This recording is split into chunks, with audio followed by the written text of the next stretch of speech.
नमस्कार। कृपया मेरे चैनल को सब्सक्राइब कर लें, जिससे नई कहानियों की नोटिफिकेशन आपको मिलती रहे। पेश है नई क्रॉस स्टेशन कहानी, अनीता। अंशुल एक सीधा साधा नौजवान था। उसने अपने जीवन में कभी भी तेज आवाज़ में बात नहीं की थी, पर वो पढ़ने लिखने में बहुत अच्छा था। सो उसे नौकरी मिल गई थी। दिल्ली जैसे बड़े शहर में वो रह रहा था। वो तो उसकी पेमेंट अच्छी थी कि खर्चा मज़े से पूरा हो जाता था। माँ बाप तो उसके बचपन में ही मर गए थे, इसलिए चाचा चाची ने ही उसे पाला था। इसलिए वह महीने में कुछ रुपए तो चाचा चाची को भेज देता था, पर चाचा चाची उसकी शादी के लिए कोई हामी नहीं भर रहे थे। अचानक उसकी मुलाकात रूपा नाम की लड़की से हो गई। वह प्राइवेट जॉब करती थी। दोनों बस स्टॉप पर पहली बार मिले थे। तब से मुलाकात बढ़ गई और ये कब प्यार में बदल गई पता ही नहीं चल पाया।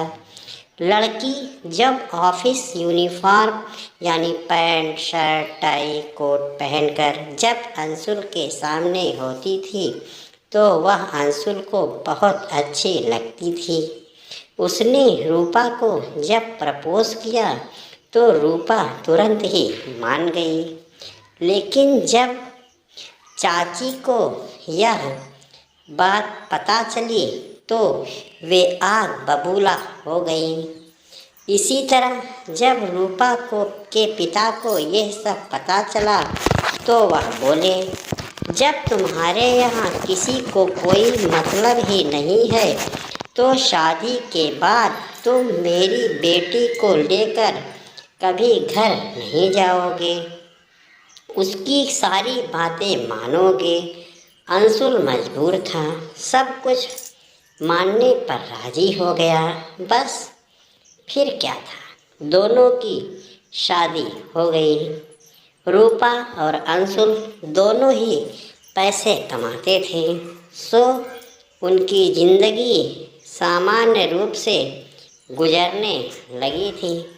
लेकिन 2 महीने बाद ही एक हादसा हो गया।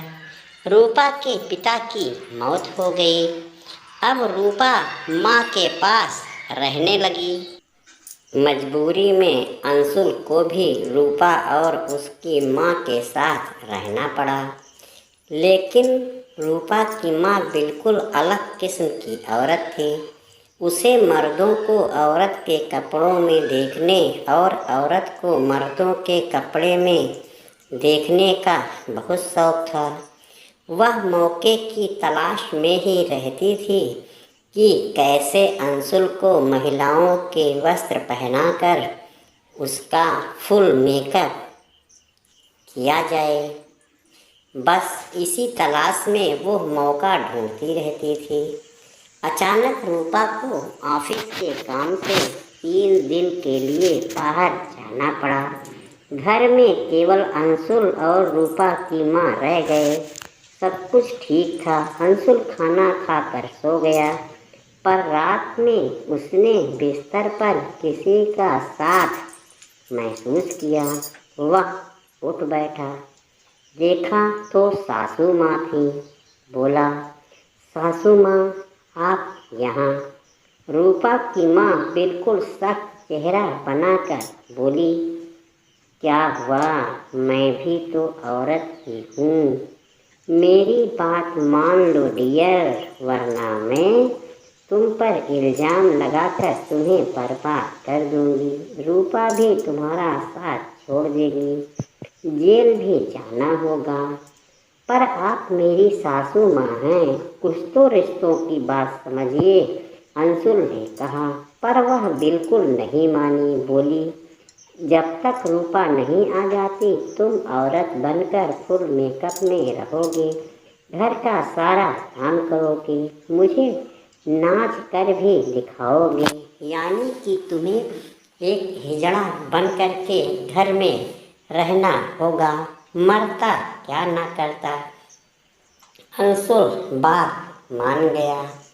तब रूपा की माँ ने अंदर अलमारी से एक जोड़ी साड़ी, ब्लाउज, मेकअप का सामान, हेयर विग ला कर दिया। अंशुल को पहनना आता नहीं था, तो सासू माँ ने ही अंशुल को औरत के रूप में तैयार किया। फिर अंशुल ने औरत बनकर ही घर का सारा काम किया। खाना खाने के बाद अंशुल बिस्तर पर सोने की तैयारी कर ही रहा था कि अचानक सासू माँ आ गई और अंशुल को नाचने के लिए कहा। मजबूरी में अंशुल को औरत की तरह नाचना पड़ा। सासू माँ इसका वीडियो भी बना रही थी। यही नाचने का वीडियो जो अंशुल का है, आप इस समय बैकग्राउंड में देख रहे हो। अब यह रोज़ का खेल हो गया। अंशुल ऑफिस से आकर औरत बन जाता, सारा काम करता, रात में नाच गाकर सासू माँ को दिखाता। अब वह लेडी रूप में ही सोता था। केवल ऑफिस जाते समय पुरुषों के कपड़े पहनता था। रात में जिस दिन रूपा को आना था तो वह बोला, आज तो रूपा आ रही है, आज तो तुम मुझे औरत के रूप में नहीं बनाओगी। पर सासू माँ ने कहा, नहीं, आज तुम जल्दी ऑफिस आओ और लाल जोड़े में भारी ज्वेलरी पहनकर तैयार हो जाओ। अंशुल को वैसा ही करना पड़ा। जब अंशुल औरत के रूप में तैयार होकर किचन की ओर बढ़ा तो उसकी आंखें फटी की फटी रह गईं। इस मज़ेदार कहानी का अगला भाग दोस्तों ज़रूर देखिए। ये एक सच्ची कहानी है जिसमें आपको बहुत से रास देखने को मिलेंगे और भरपूर आनंद आएगा। कृपया चैनल को सब्सक्राइब कर लें। बहुत बहुत धन्यवाद।